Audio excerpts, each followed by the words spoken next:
El caballero negro Momon se presentó delante de Albedo y del rey hechicero Ainz Olgón, quienes desfilaban triunfantes por las calles de su nueva ciudad, Irantel, que ahora sería la capital del reino hechicero. Momon quiso hacer frente al no muerto, pero reconoció la fuerza de su acompañante y supo que no podría vencerlo, avisando en voz alta que de enfrentarse, en el mejor de los casos terminarían muertos los tres, y acto seguido, Albedo recibió las órdenes de su amo y las transmitió a Momon. La oferta del rey hechicero era que el caballero negro formara parte de sus filas. A cambio, él prometía que los humanos no recibirían ningún trato cruel y que la ciudad sería gobernada con justicia, y él podría tener contacto directo con el rey hechicero y tomar su cabeza con sus propias manos en caso de que rompiera esta promesa. Por supuesto, todo esto era parte del plan de Ainz, ya que la identidad del caballero negro era el mismo.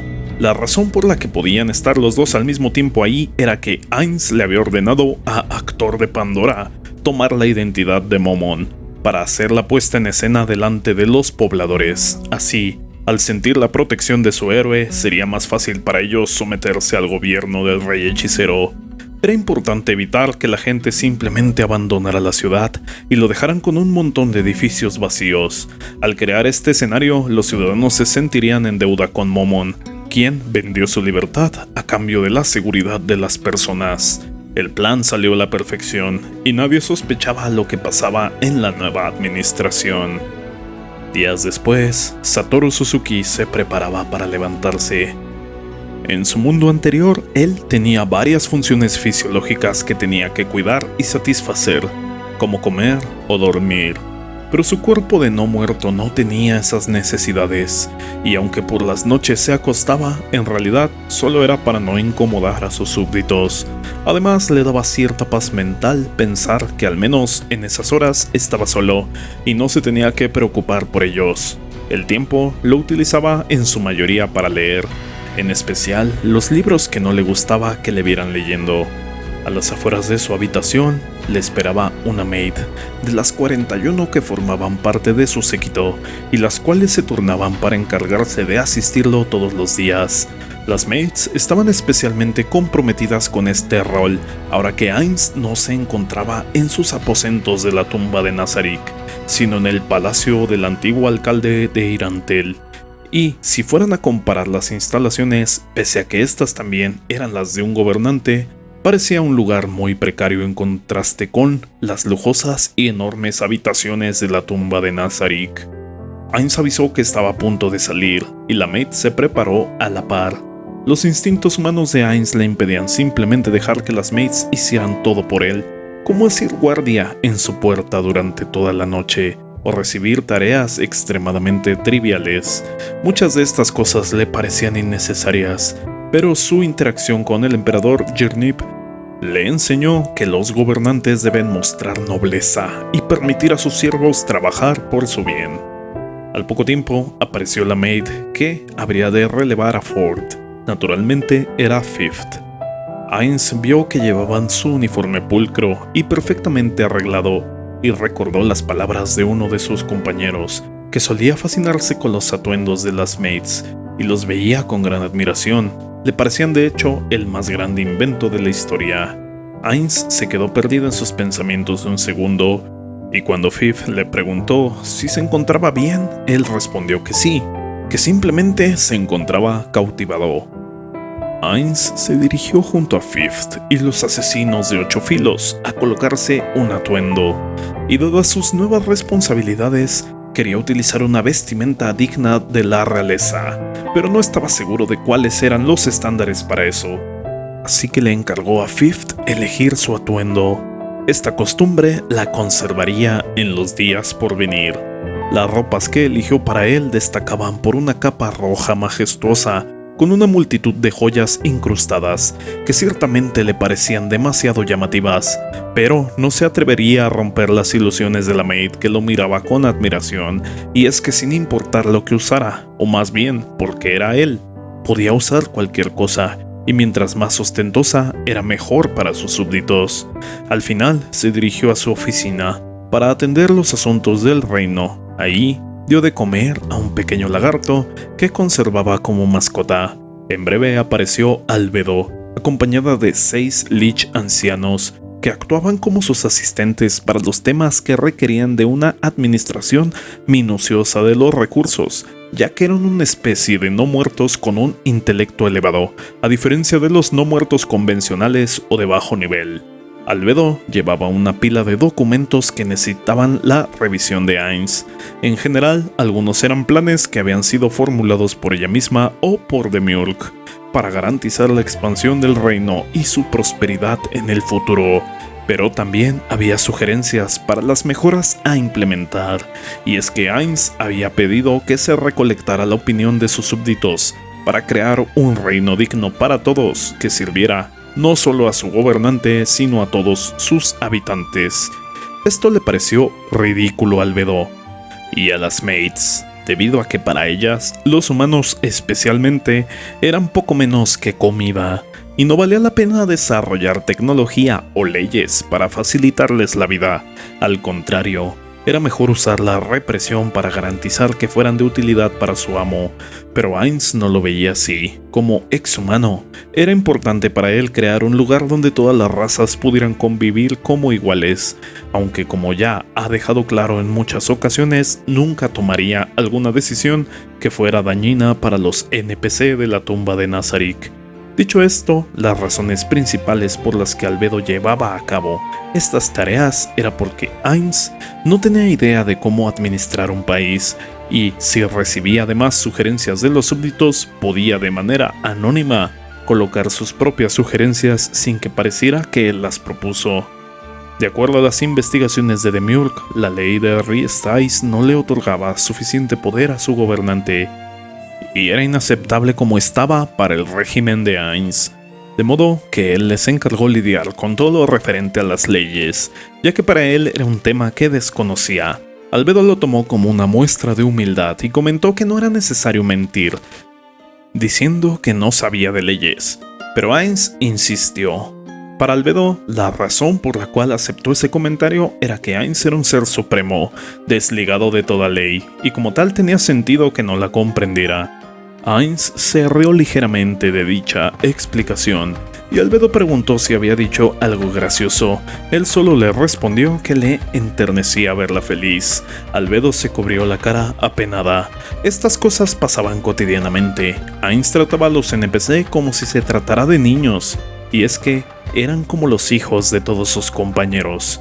Incluso había uno que se podía considerar su propio hijo, el NPC que él creó, Actor de Pandora. Una de las sugerencias que recibieron era la de crear una academia, donde podrían desarrollar los talentos de los niños del reino para mejorar la calidad de sus pobladores en el futuro. A Ainz le pareció una excelente propuesta, pero Albedo no pensaba igual. Si los habitantes se volvían más sabios o más fuertes, en el futuro podrían crear una resistencia o revolución contra su amo, y aunque no fueran una amenaza en sí, sería un desperdicio. La tecnología y los recursos debían usarse en las personas completamente leales, y por ahora esos eran los habitantes originales de la tumba de Nazarick. Ainz contraargumentó.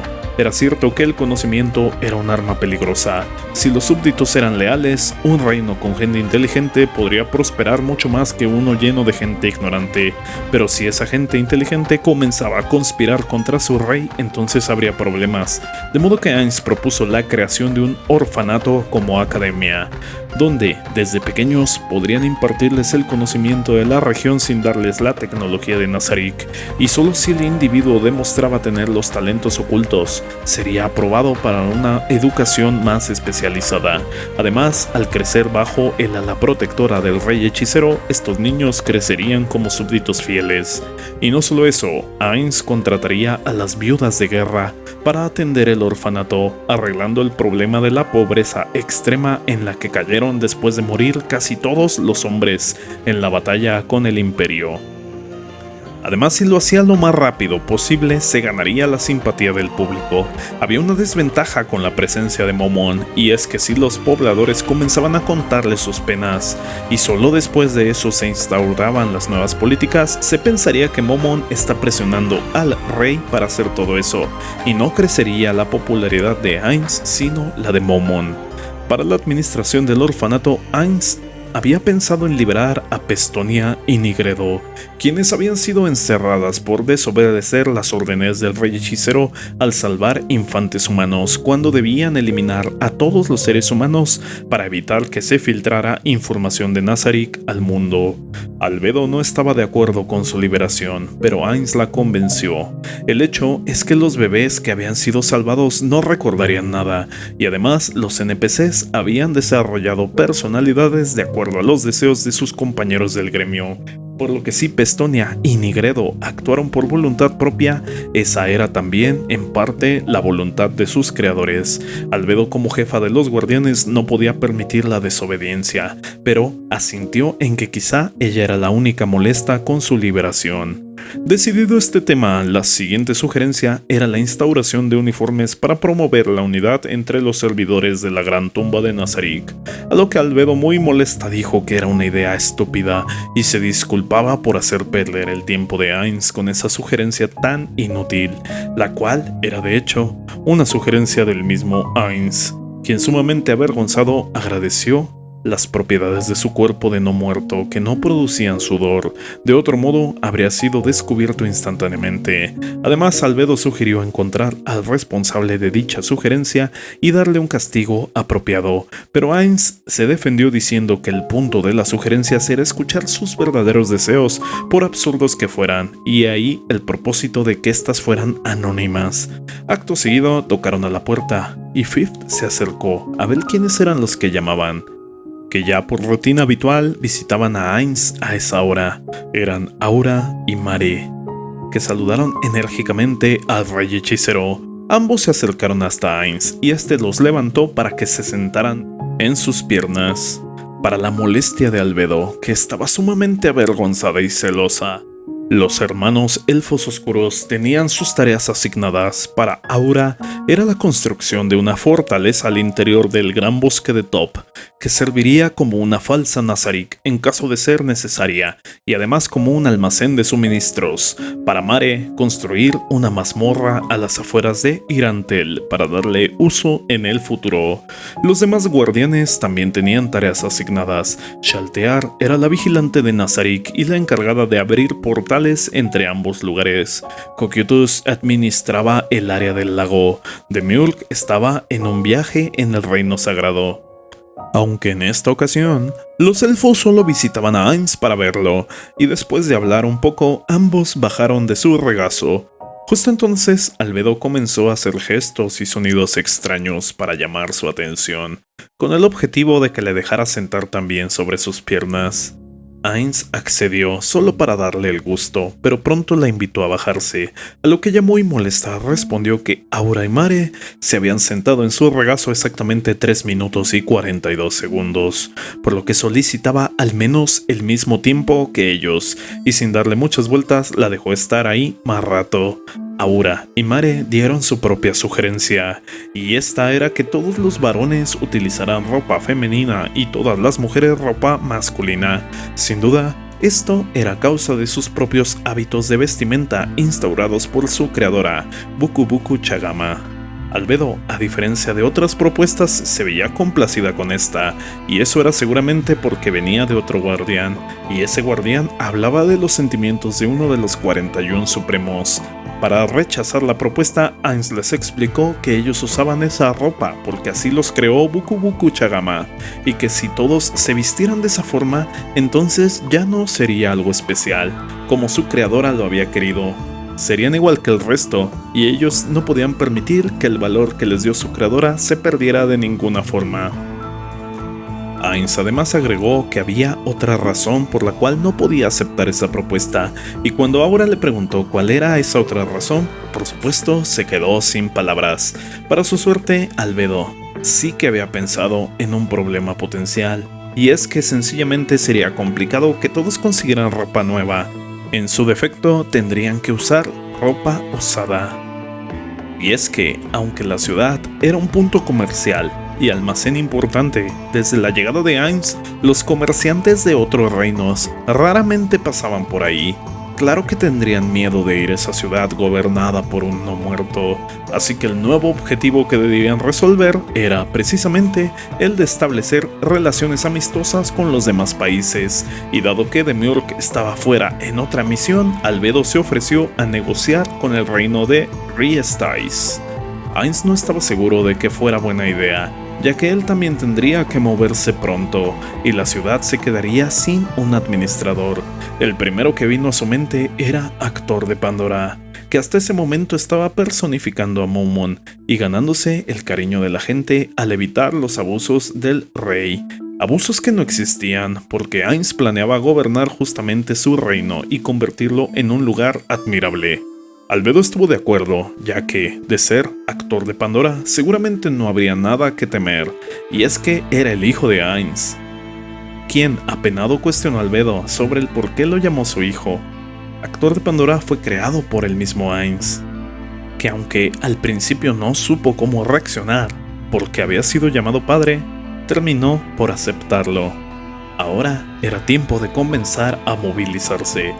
Ainz se reuniría directamente con Actor de Pandora para encargarle la administración del reino. Avisarían que Momon había salido a cumplir un encargo, y mientras Ainz comenzaría a darles más facilidades a los habitantes del reino, recolectar información sobre el gremio de aventureros y explorar el mundo desconocido. Actor de Pandora personificaría a Ainz y gobernaría justamente para que los pobladores confiaran en su rey. Mientras tanto, Albedo se desplazaría a realizar actividades diplomáticas. El nuevo reino de Ainz necesita de una reestructuración completa, pero con los guardianes cumpliendo sus órdenes estaré listo en poco tiempo. Los nobles de Riestais esperaban poder continuar con su vida y mantener su influencia como hasta ahora, pero Albedo tenía otros planes.